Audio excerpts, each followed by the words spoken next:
Amerikada 3 ta yirik shtatlar bor. New York, Kaliforniya, Illinois.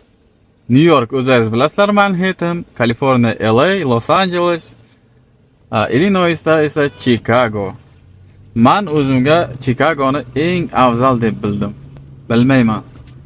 Bu yerga kelganimdan keyin eng yaxshi narsalarga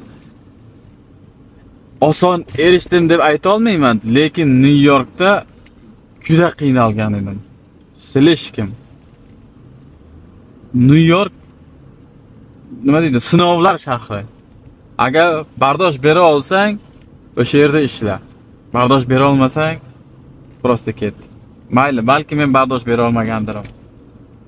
Buni Xudo biladi. Balki meni rizqim shu yerda yozilgan ekan, men shu yerga keldim.